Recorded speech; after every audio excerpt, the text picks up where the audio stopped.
오늘 말씀의 제목입니다. 다 함께 한번 읽어볼까요? 시작. 네, 말씀이 참 제목이 거창한데요. 사실 하나님은 우리를 그렇게 지으셨어요. 여러분이 자녀를 낳으면 소망이 생겨요. 이 아이들이 이렇게 살았으면 좋겠다. 이런 사람이 되었으면 좋겠다. 근데 그 목표가 뭐냐면은 우리 아이들이 참 행복했으면 좋겠다. 이게 다 똑같아요. 부모들은. 그러니까 뭘 잘 돼서 부자가 돼서 행복한 게 아니라 어떤 모습을 살아가도 이 아이들이 이 땅에 살면서 행복했으면 좋겠다.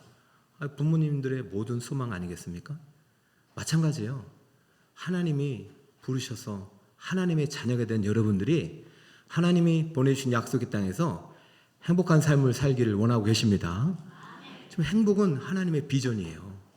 이 행복은 하나님의 뜻이에요. 그런데 우리가 오해하는 것이 세상 방정식으로 행복을 이해하면 안 돼요. 세상이 말하는 복과 하나님이 말씀하신 복은 차원이 다릅니다. 하나님이 말씀하신 복은 하늘에서 내려오는 복이에요. 그러니까 세상 방정식으로 이해할 수 없어요. 그리고요, 행복을 어디에 담아 놓으셨느냐? 하나님의 말씀 안에 담아 놓으셨어요. 그렇기 때문에 행복은 말씀을 지키는 것입니다. 우리도 행복을 지켜야 돼요. 자, 신명기 10장 12절입니다. 다 함께 한번 읽어볼까요? 13절 시작. 내가 오늘 내게 명하는 여호와의 명령과 규례를 이거 꼭 가슴에 한번 새겨보세요. 하나님께서 우리에게 행복을 주시길 원하는데 행복을 어디에 담아 놓으셨느냐면 여호와의 명령과 규례 안에 담아 놓으셨습니다. 우리가 말씀을 지키고 하나님의 뜻대로 살아갈 때 그 안에 행복이 있는 것이지 이것을 벗어나면 행복을 깨지게 되는 거예요. 행복이. 여러분, 우리가 차를 샀어요. 행복하죠. 선물이잖아요. 복이잖아요. 그런데 여러분, 차 매뉴얼대로 차를 만드는 원리대로 운전하지 않으면 차가 어떻게 돼요? 고장이 나는 거예요. 그러니까 차를 통한 행복이 깨지게 되는 거죠. 우리가 집을 샀어요. 집을 샀을 때 얼마나 행복해요. 그러나 집을 만든 설계도대로 집을 잘 관리하고 정기점검도 받고 가스검점도 받고 우리가 그 원하는 그 매뉴얼 요구를 잘 행할 때 그 집이 하우스가 될 수도 있고 홈이 될 수가 있는 것입니다. 여러분, 하나님께서 여러분에게 주신 복, 이 행복을 누린다는 것은 이 땅에서 우리에게 주신 말씀 안에 거할 때 이것이 지켜지는 것이지 하나님의 말씀을 벗어나는 순간 행복도 무너지기 시작하는 것입니다. 그러면 오늘 내 행복을 위해서 하나님께서 우리에게 주신 여호와의 명령과 규례와 법도를 지키라고 하셨는데 이게 너무 거창한 거예요. 이 성경 66권을 매일마다 그대로 실천할 수 있는 사람이 어디 있어요? 그렇기 때문에 하나님께서는요, 행복을 이 안에 담아 놓으셨지만 이 행복을 지킬 수 있는 길을 안내서를 주신 거예요. 그것이 창세기 14장에 우리가 행복을 지킬 수 있는 거룩한 비전도가 있는 것입니다. 사랑하는 여러분, 우리의 삶이 하나님 앞에 말씀 안에서 드려질 때 진정 우리에게 주신 행복을 지킬 수가 있는 것입니다. 그렇다면 오늘 아브라함이 14장을 통해서 행복을 어떻게 지켜나갔는지 가나안 땅에서 하나님께서 요구하시는 거룩한 삶의 비전이 무엇인지 명령과 규례의 법들을 3가지에 담아서 우리에게 소개하고 있습니다. 그럼 우리가 이 삶을 쫓아가다 보면 우리에게 어느덧 행복으로 충만한 삶을 살게 되는 것이고 이 행복을 나눌 수 있게 되는 것입니다. 자, 질문을 던집니다. 오늘 내 행복을 위하여 지켜야 할 거룩한 삶의 비전으로 주신 3가지 삶이 있습니다. 자, 첫 번째 삶 우리 같이 한번 외쳐볼까요? 시작. 그렇죠. 정의의 삶 안에 행복을 담아놓으셨어요. 11절 보니까 내 왕이 소돔과 고모라의 모든 재물과 왕식을 빼앗아 갔습니다.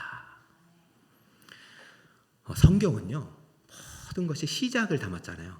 창조가 있고 죄의 시작을 담았고 인간이 어떻게 시작됐는지 예배가 어떻게 시작됐는지 다 시작을 담았는데 우리 인류 역사에 많은 전쟁사가 있는데 성경에 기록된 최초의 전쟁의 기록입니다. 그렇다면 뜻이 있겠죠. 수많은 전쟁 중에 왜 이 전쟁을 기록했을까요?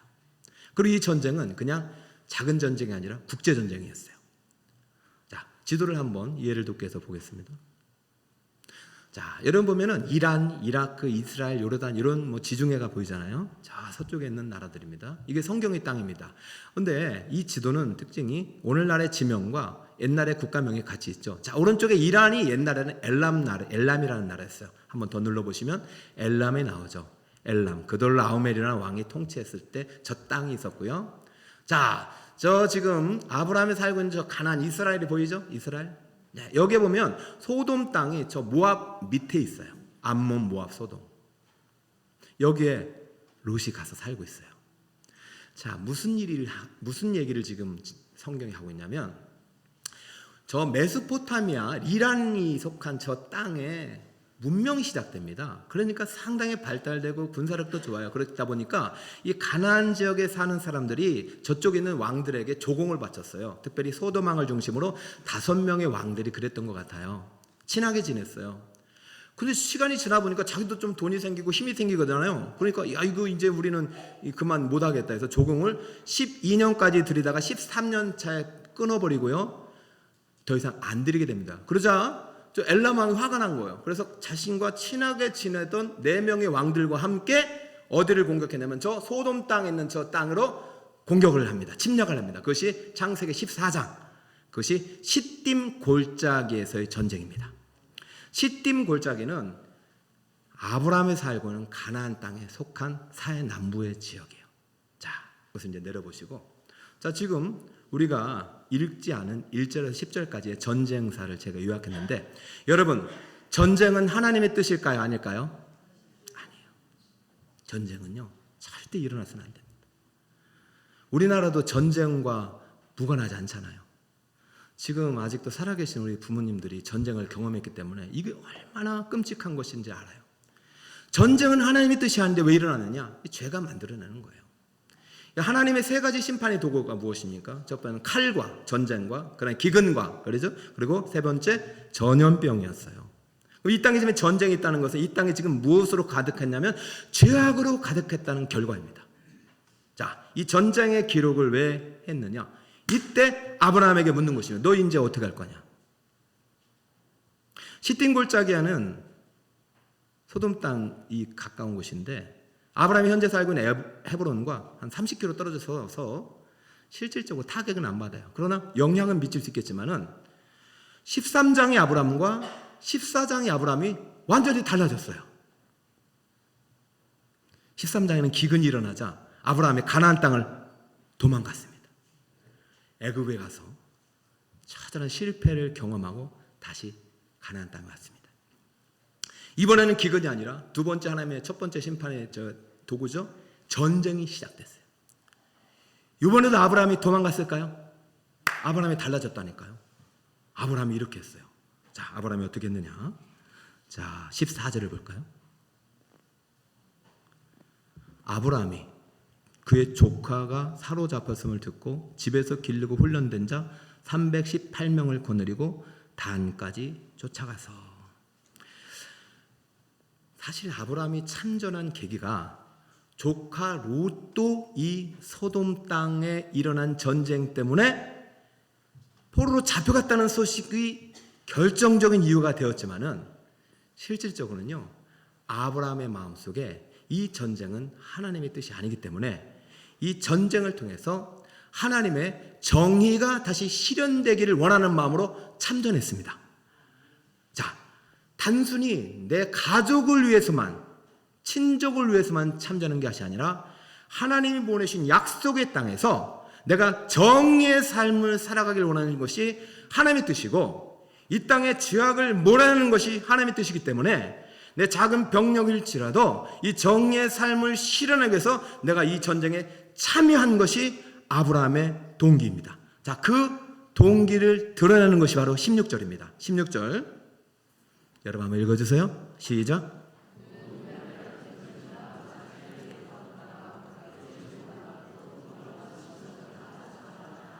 자, 색깔이 다르죠? 모든 빼앗겼던 재물은요, 소돔을 포함한 모든 왕들 5명의 연합국들의 모든 재산이 다 빼앗긴 거예요. 엘람한테. 그리고 나서 구별했죠. 그의 조카도 빼앗겼던 재물이 있었죠. 가족도 있었죠. 친척도 있었죠. 아브라함은요, 조카만 살려내고 떠나지 않았어요. 그 땅의 평화와 정의가 실현되도록 끝까지 싸워서 마침내 이기고 돌아왔습니다. 할렐루야. 13장에는 어떻게 했습니까? 기근이 맞아 냈다 도망쳤어요. 여기 다 굶어 죽는 사람 많은데 함께 싸워요. 함께 기도하도 안 하고 냈다 도망쳤어요. 그랬더니 애굽 땅에 어떻게 됐습니까? 가자마자 그냥 아내까지 빼앗길 위기가 생겼고 차절하게 그냥 실패를 경험하고 다시 그는 가나안 땅으로 돌아왔습니다. 그 애굽의 실패의 경험이 어쩌면 아브라함에게 큰 영향을 미쳐요. 이런데도 하나님이 누구를 보호해 주세요? 나를. 아니, 잘못은 내가 했는데 벌은 애굽 왕 바로가 받아. 야, 이거 봐라. 하나님과 맺은 언약이 보통 언약이 아니네. 내가 이렇게 살면 되겠어요? 안 되겠어요? 삶이 달라지는 겁니다. 여러분, 행복이라는 것은요, 우리가 원하는 삶이 아니에요. 누가 원하는 삶이에요? 하나님 원하세요. 여러분, 자녀들이 행복하길 원하시죠? 그럼 자녀가 원하는 삶보다는 여러분이 정말 살아온 인생길을 걸을 때 이러한 삶을 살면 자녀들이 행복하겠다는 마음이 있기 때문에 투자하는 거 아니겠습니까? 헌신하는 거 아니겠습니까? 나는 못 배웠어. 나는 그런 것들을 누리지 못했어. 그러니까 내가 못 배운 거 자녀들은 가르치고 싶은 거, 이게 행복의 길이니까. 내가 못 가진 거 나는 못 먹어도 자녀들은 먹이고 싶은 거야. 이 안에 행복이 있으니까. 여러분, 행복은 지키는 것입니다. 여러분, 하나님께서 아브라함을 부르시고 가나안 땅을 주셨는데 기근이 오고 전쟁이 와요. 무슨 생각을 하겠어요? 분명히 이게 행복이 땅인데 행복을 누릴 수 없어. 그럼 어떻게 해야 돼요? 이 행복을 지켜야 되는 거죠. 애굽에 갔다 와서 제일 먼저 한 것이 이 행복을 지키기 위해서 전쟁을 준비한 것입니다. 자, 14절을 같이 보면은 애굽에서 오자마자 한 일이 있어요. 집에서 길리고 훈련된 자 몇 명입니까? 318명을 만들어냅니다. 여러분, 묻겠습니다. 여러분, 행복을 위해서 뭘 준비하고 계십니까? 가만히 있으면 하나님께서 그냥 다 만나를 막 주시니까. 여러분, 전쟁 기록이 14장이 나온 이유는 상당히 사실 빠른 편이에요. 왜? 이 세상은 전쟁이 끊이지 없는 거예요. 왜? 죄가 계속되기 때문에. 죄가 전쟁을 만들어내요. 이것은 침략 전쟁입니다. 옳지 않습니다. 그렇다면 우리 하나님의 부르심을 받은 믿음의 사람은 어떤 태도를 살아가야 되느냐? 이 전쟁을 멈출 수 있도록 우리가 훈련하고 준비하고 행복을 지켜야 합니다.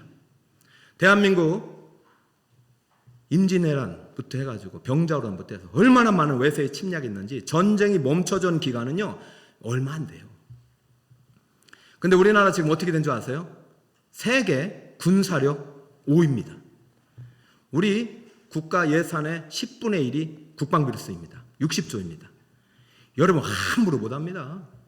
핵무기 많았죠. 엄청나게 우리나라가 만든 방산 지금 우크라이나라든가 저 폴란드라든가 유럽에 수출하고 있습니다. 왜 그런 줄 아세요? 자유를 빼앗겨 봤기 때문에, 행복을 빼앗겨 봤기 때문에, 내 눈앞에서 내 처자식이 죽어가는 걸 보았고, 내 집이 불타는 걸 보았고, 내 재물이 약탈되는 것을 보았기 때문에 행복은 지켜야 되는 것이구나. 행복은 지키려면 어떻게 하느냐? 준비해야 되죠. 훈련해야 되죠. 그렇기 때문에 우리나라 60만 군사대군은요 그냥 된 게 아닙니다. 깨달았기 때문에. 아브라함은 깨달은 거예요. 행복을 지켜야 되는구나. 말씀대로 살아야 되는구나. 그러니까 종이 태어나자마자 계속해서 기른 거예요. 태어난 순간부터. 그는 이제 자식이 없으니까 종을 자식처럼 키웠을 거 아닙니까? 사랑하는 여러분, 이 나라를 하나님이 보호해 주십니다. 그냥 보호할 수 있는 방법을 주셨잖아요. 준비해야 되죠. 훈련해야 되죠. 여러분, 아들들 다 군대 보내셔야 됩니다. 나라를 지킨 사람과 나라를 지키보지 못한 사람은 삶의 태도가 달라져요. 내 나라 소중하구나. 그래서 아들을 요즘 만나가지고 이제 딸같이 보내게 생겼어요. 그러니까 하나님의 뜻은 전쟁도 아니지만 하나님의 뜻은 생육하고 번성하는 거예요. 기도 많이 하셔야 됩니다. 딸들을 또 그렇잖아요. 여러분, 교회도 마찬가지예요. 여러분, 전쟁의 가장 최전선에 있는 게 교회입니다. 교회 전쟁은 이름이 뭐예요? 영적 전쟁이에요. 그러니까 우리의 주적은 사단 마귀잖아요. 생각해보세요. 하나님이 부르심 받는 순간 여러분은 마귀의 자녀에서 누구의 자녀가 되는 거예요? 그러니까 이제 공격 대상이요. 예전에 마귀들이 우리를 잘 보호해줬어요. 나중에 지옥 갈 때 그냥 다 집어넣어서 그렇지. 근데 지금은 마귀의 적이 됐으니까 시시탐탐 우리를 공격하는 거예요. 공격할 틈을 찾습니다. 우리가 하나님 말씀을 벗어나는 순간 공격합니다. 그러니까 우리는 방비해야 됩니다. 말씀과 기도로 방비해야 됩니다. 전신갑주를 입고 방비해야 됩니다. 그래서요, 북서울 꿈의 교회는요, 등록하자마자 훈련하는 거예요. 새가족 교육 받고요, 복음 기초 받고요, 또 시간이 필요하면 마더와이즈 통해서 성경 훈련 받고요, 영적 성장하고요. 그리고 그것도 안 하면 이제 전교인으로 말씀 사경이 하고요. 그 다음에 안 되면 새벽에 특별 새벽기도를 해서 기르고 훈련된 영적인 군사를 만들어내는 거. 왜 그렇게 하겠습니까? 우리 성도들을, 양들을 악한 이리 마귀로부터 보호하기 위한 것입니다. 여러분, 가끔은 담임 목사가 너무 이렇게 훈련을 강조하나 그러는데요, 저는 알기 때문에 이 자유를 빼앗긴 무서움, 진리를 공격당했을 때 진리가 복음이 없는 그 삶, 비참을 알기 때문에 여러분, 이단 사이비가 얼마나 교회를 무너뜨리려 하는지 몰라요. 사랑하는 여러분, 행복은요, 지켜야 하는 것입니다. 첫 번째, 정의의 삶을 통해서 이 땅에 하나님께서 우리를 향한 행복을 지킬 수 있습니다. 여러분이 이러한 삶을 다시 한번 하나님 앞에 온전히 드릴 수 있기를 축복합니다. 자, 두 번째, 하나님께서 우리의 행복을 위해서 지켜야 될 거룩한 삶의 비전을 주신 것입니다. 한번 읽어볼까요? 시작. 하나님께서 부르신 약속의 땅에서 국률의 삶을 살아야 합니다. 아멘. 자, 국률의 삶, 정의의 삶과 국률의 삶인데 이게 더 필요할 것 같아요. 오늘 보면은 롯이 또 등장하네요. 어제도 롯이 지난주에도 많이 등장했는데, 자, 12절에 보세요. 소돔에 거주한 아브라함의 조카 롯도 사로잡혔고, 또 14절에 보니까 아브라함의 그의 조카가 사로잡혔음을 듣고, 또 16절에 보니까 자기의 조카 롯과 그의 재물과, 이렇게 계속해서 롯이 반복적으로 등장하잖아요. 롯이 누구입니까? 아브라함이요. 아버지 죽고 어머니가 보이지 않아요. 그래서 천생 고아가 된 그를 직접 입양해서 자식으로 길렀습니다. 갈대아우르부터 하란, 가나안, 애굽에서 다시 가나안 올 때까지 정말 애지중지 길렀습니다. 그 롯이 그 부모와 같은 아브라함을 배신하고 재산을 요구하고 그냥 갈라졌어요. 여러분, 롯과 갈라질 때 파라드라는 말을 썼는데, 파라드 떠나라 이거 아브라함이 찢어지는 가슴을 표현한 것입니다. 분리의 상처가 엄청 커요. 이 롯과 헤어질 때 그래 다 가져가, 그래 원하는 대로 가, 나 네가 안 가는 데 갈게, 이거요. 완전히 갈라쓴 겁니다. 그랬던 아브라함이 롯이 떠난 순간부터 한순간도 롯을 잊은 적이 없습니다. 롯. 그래서 소돔에 전쟁이 일어났다는 소식 듣고 가장 먼저 누구의 아내가 궁금했냐? 롯이 궁금했던 거예요. 그러니 자신도 죽을 수 있는 전쟁에 조카 때문이라도 참전한 것입니다. 여러분, 왜 참전했을까요? 이게 바로 국률의 마음이에요. 여러분, 롯은요, 아브라함을 떠난 게 아닙니다. 아브라함이 따라간 하나님을 떠난 거예요. 그러니까 아브라함 마음속에 불쌍히 여기는 마음이 생긴 거예요. 아, 이 친구가 하나님을 떠나서 잘 살고 있는가? 언제라도 돌아오기를 바란다. 잘 살아야 하는데 그의 전쟁 때문에 다 자식 빼앗기고 재물 빼앗기고 지금 다 죽게 생겼으니 아브라함의 마음이 얼마나 괴롭겠습니까? 국률의 마음이 정의의 삶에 헌신하게 한 겁니다. 여러분에게도 국률의 마음이 부어지길 바랍니다. 국률의 마음은 하나님 아버지의 마음이에요. 누가복음 12장에 보면은요, 탕자 이야기가 나와요. 아시잖아요? 탕자가요, 롯이에요, 롯. 아버지, 저 재산 주세요. 여러분, 이스라엘 사회에서 가장 페르나가 뭐냐면 아버지 살아있을 때 재산 요구하는 사람입니다. 근데 아버지 살아있을 때 재산을 요구해요. 안 줘도 됩니다. 법적으로 보호를 받아요, 부모의 재산은. 근데 아버지가 그 아들을 사랑해서 주어버려요. 그러면 아버지 보호 아래 잘 살 줄 알았어. 그랬더니 받자마자 둔가해버리네요. 이게 파라드입니다. 이때 아버지가 찢어져요. 이 자식 잘 살아보자. 호적에서 팔아 이렇게 안 하셨어요. 그 당자 아버지는요, 당자가 떠난 그날부터 한순간도 제대로 잠을 못 자요. 정말이에요. 아이고 알턴니 빠진 게 아니라 한순간도 잠을 못 자요. 아버지를 떠난 아들이 재물로 인해서 망하진 않을까? 제대로 먹긴 할까? 잘 살까? 놀라운 사실이 뭔지 아세요? 저는 부모님은 정말 신비로운 존재예요. 왜냐면요, 자식이 보이나 봐요. 한 번도 당자를 잃어버리지 않았던 그 불쌍히 여기는 마음을 가진 아버지가 당자가 재산 다 창진하고 막 돼지 쥐염료를 먹다가 도저히 아버지 집에 가면 종들도 잘 먹는데 내게 뭐냐고 그냥 아버지의 종이 되겠다고 오는데요, 그 먼 발치에서 산 거가 뭔데 보자마자 달려갑니다. 자, 한번 볼까요? 15장 20절. 이에 일어나서 아버지께 돌아가니라. 아직도 거리가 어떻다고요? 한데 아버지가 그를 보고 측은히 여겨 달려가 목을 안고 입을 맞추니. 여기서 측은히 여겨가 긍휼의 마음입니다. 여러분에게 이 마음이 있길 바랍니다. 여러분, 탕자가 먼저 달려오지 않았어요. 누가 먼저 달려갔어요? 저의 기도 제목은요, 이 마음이에요. 제가 이제 설교 말씀을 준비하다 보면은 가끔가다 그런 생각이 들어요. 아유, 이게 무슨 소용이 있나. 그런데요, 하나님이 저를 세우셨을 때는 다른 것에서 너 민명림에서 네가 무슨 뭐 뛰어난 실력에서 세운 게 아니라 내 마음을 품고 여기서 설교하라 그래요. 하나님 지금 어떤 마음인지 아세요?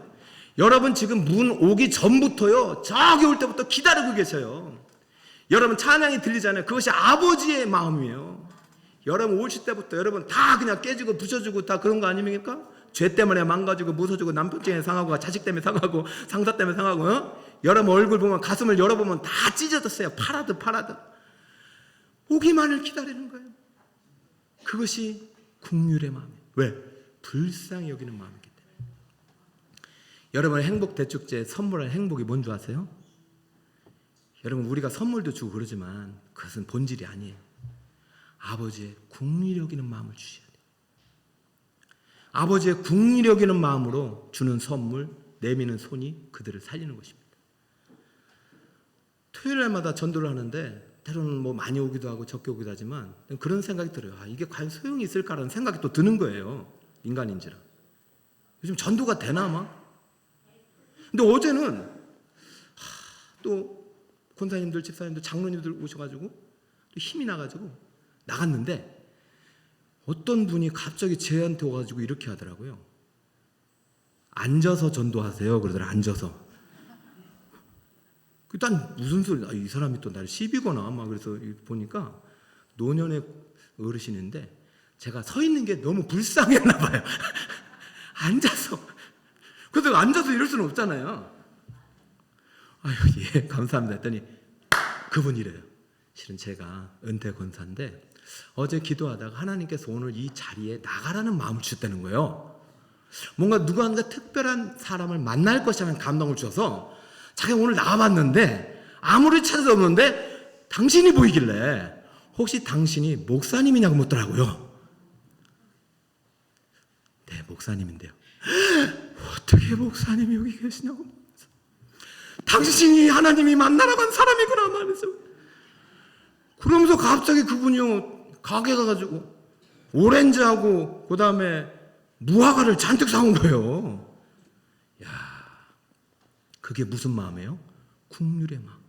왜 그 마음을 주셨느냐? 제가 그것을 받으면서 딱 뭘 느끼냐면, 아, 지금 하나님이 우리가 지금 하나님의 잃어버린 한 영혼을 찾기 위해서 밖에서 문 밖에서 이 팻말을 들고 복음지를 들고 기다리는 우리들을 지금 보고 계시는구나. 하나님은 우리의 이 사랑을, 이 긍휼을 기뻐하시는구나. 너무 감사했어요. 그 전직품을 제가 받아가지고 우리 전도대원들 하나씩 다 나눠줬는데 그게 얼마도 되지도 않고 고맙다고 막 눈물을 안 흘렸지만 감사한 마음으로 오면서 막 즐거운 마음으로 오는데, 이야, 여러분 정말 행복이 따로 없더라니까요. 행복은 어디에 있다고요? 긍휼의 마음 안에 있어요. 저는 우리 북서울꿈의 이번 행복 대축제에 돈이라든가 물질이라든가 이런 것보다도 아버지의 불쌍히 여린 마음, 정말 천국을 주고 싶고 행복을 주고 싶은 그 아버지께 여러분 그 마음으로 손 내밀어 초청하는 잔치가 되시기를 주님으로 축복합니다. 자, 세 번째, 하나님께서 우리 행복을 위해 지켜야 할 거룩한 삶의 비전을 주신 것이 바로 무슨 삶이냐? 믿음의 삶입니다. 한번 대지 읽어볼까요? 시작.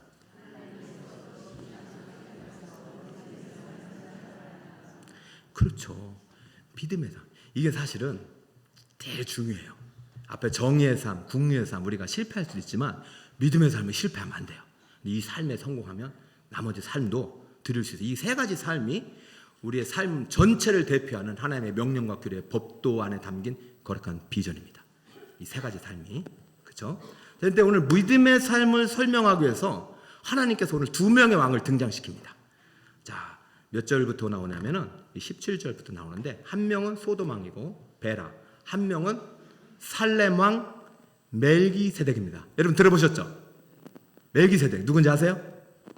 자, 이 믿음의 삶을 설명하기 위해서 두 명의 왕이 등장하는데, 자, 소돔 왕은 좀 이따 등장하고 먼저 이제 멜기세덱이 등장합니다. 지금 상황이 어떠냐면 지금 아브라함이 전쟁에서 큰 승리를 거두고 318명 가지고 엄청난 4개 연합국을 이기고 와서 돌아오는 길에 멜기세덱이 와서 그를 맞이하는데 성경은 멜기세덱을 이렇게 소개해요. 너희 대적을 네 손에 붙이신 지극히 높으신 하나님을 찬송할지로다 하며 아브라함이 그 얻은 것에서 아니다. 몇 절입니까? 그러네요. 자, 10분의 1 맞네요. 자, 여러분이 읽어주세요. 시작.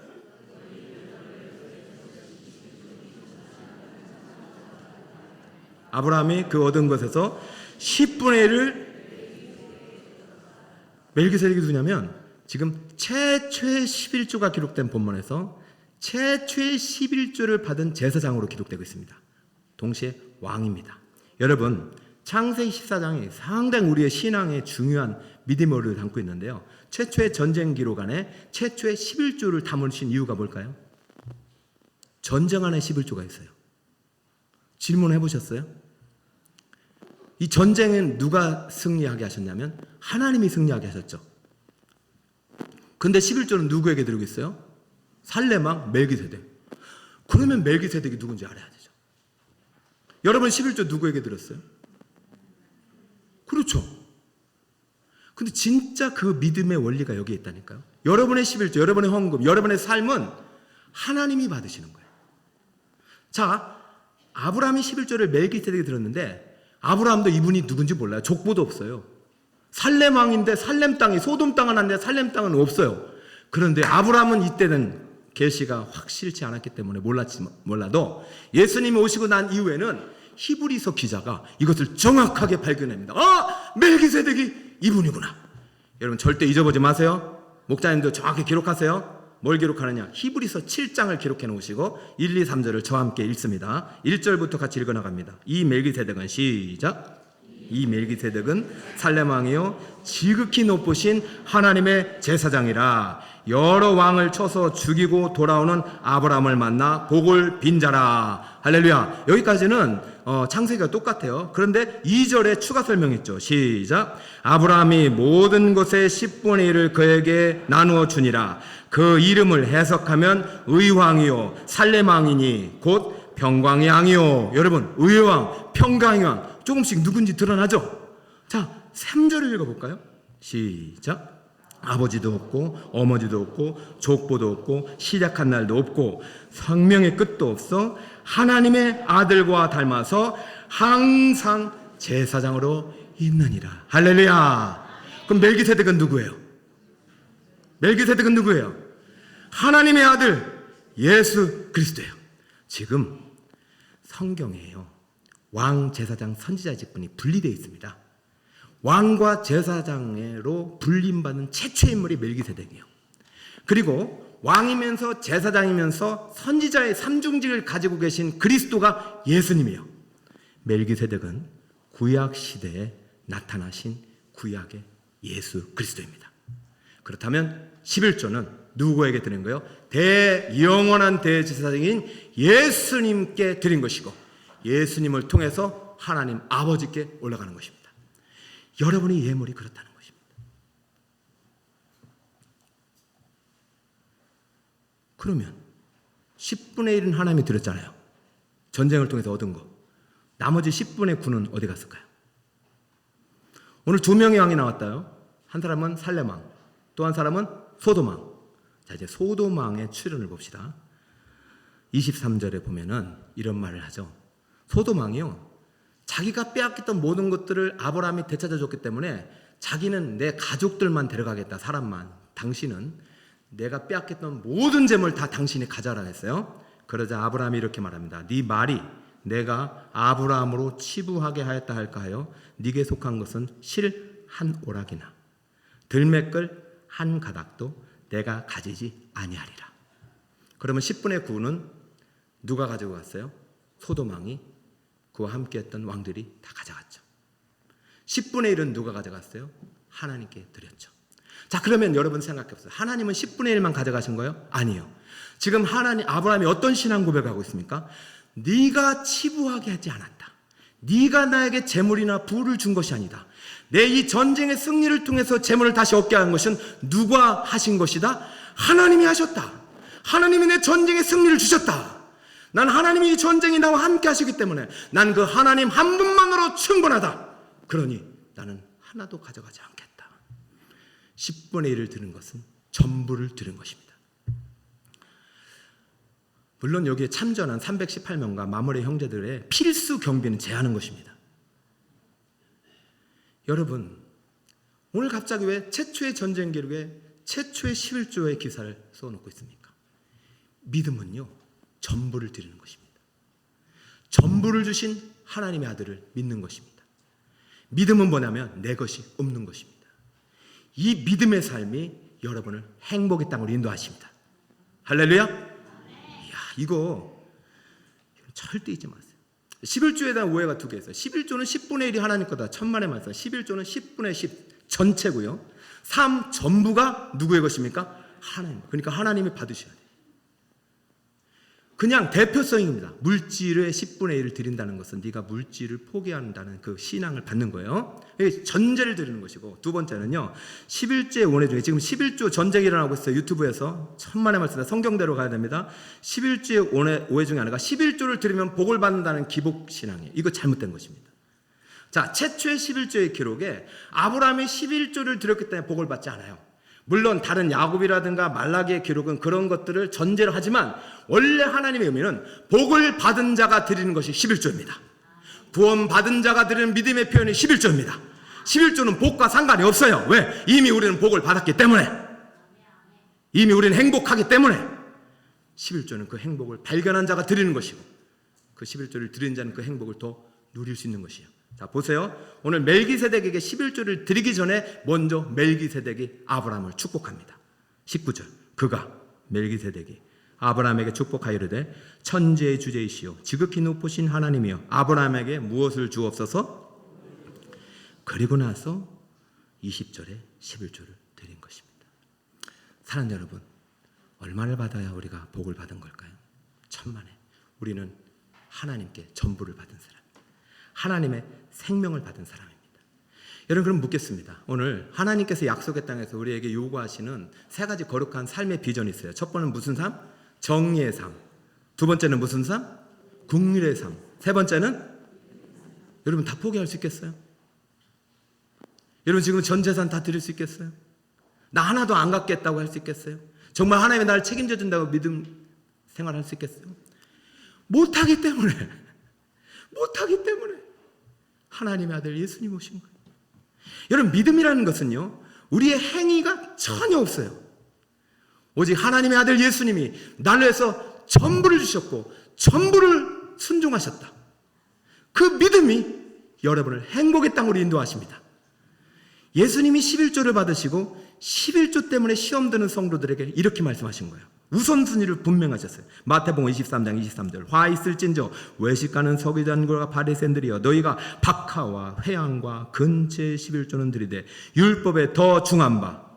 여러분 읽어주세요. 시작. 그러나 이것도 행하고 저것도 버리지 말아야 할지니라. 할렐루야. 11조 안에는 11조의 비전이 담겨 있어요. 하나님께서 11조를 세우신 이유는 물질 때문에 아니에요. 모든 삶, 모든 것의 주인이신 하나님을 삶으로 고백달라는 것입니다. 그 증표가 11조예요. 하나님께서 이 땅에서 우리에게 행복을 위해서 요구하신 삶이 세 가지 뭐예요? 오늘 예수님이 담아놓으셨네요. 그 11조 정신에 첫 번째는 무슨 삶? 정의, 긍휼, 믿음. 하나님과 재물을 겸하여 섬길 수 없어요. 저는 11조를 첫 직장이 아니라 군대에서부터 드리기 시작했는데 군대에서는 얼굴 못 드렸어요. 이 신앙이 없었어요. 그래서 조금만 드렸어요. 그런데 직장에 들어가면서부터 하나님이 제게 믿음을 요구하셨어요. 근데 그때부터 11조를 드려서 한 번도 빠지지 않았어요. 그러면 묻겠습니다. 그럼 제가 큰 부자가 됐느냐? 뭐 비트코인 황제가 됐느냐? 천만의 말씀. 두 가지 유익을 주셨어요. 첫 번째, 저는 물질에 대한 두려움으로부터 해방됐어요. 그럼 저는 11조는요, 물질을 포기하는 거거든요. 나 물질 섬기지 않고 하나님 섬기겠다는 사람만이 드릴 수 있는 게 11조예요. 그리고 두 번째 무엇이 있는 줄 아세요? 11조를 드리면서 유익이 물질에 대한 두려움. 돈 걱정, 물론 걱정을 하죠. 인간이라 걱정을 하는데 정말로 돈의 노예가 되지 않는다니까요. 그래서 하나님께서 해결해 주신다는 믿음이 생겨요. 두 번째는 뭐냐면 전쟁에 대한 두려움으로부터 나를 해방시켜요. 얼마나 많은 전쟁이 있습니까? 군사전쟁뿐만 아니에요. 취업전쟁, 입시전쟁, 결혼도 전쟁이고 막 전쟁, 관세전쟁, 영적 전쟁, 전쟁이 많아요. 근데 전쟁의 승리는 누구에게냐면 하나님께 있습니다. 할렐루야. 내가 11조를 인생을 통해서 내 삶 전부를 하나님께 드려보내니까 하나님이 내 삶을 책임져 준다는 무엇이 와요? 믿음이 오는 것입니다. 할렐루야. 그러니까 여러분 오늘부터 도전을 합니다. 이것도 드리고 저것도 드려야 되는데 여기서 더 중요한 게 뭐예요? 11조의 정신, 믿음, 정의, 긍휼이에요. 박하, 회양, 근체까지만 10분의 1 정확하게 계산해서 드렸어도 이 삶이 빠지면 하나님이 받지 않으시는 것입니다. 하나님이 정말 원하시는 약속의 땅에서 행복을 누리기 원해서 주시는 삶은 세 가지. 첫 번째 뭐다? 정의의 삶. 두 번째 긍휼의 삶. 세 번째 그렇죠. 이 세 가지 삶을 드리면서 여러분의 주권이 하나님께 있음을 인정하고 여러분의 물질의 11조도 안 된다면 10분의 1이라도 조금씩 주님께 올려드리는, 그래서 여러분의 약속의 땅에서 하나님이 주신 행복을 지켜나가시는 우리 성도님 되시기를 예수님의 이름으로 축원드립니다. 아멘.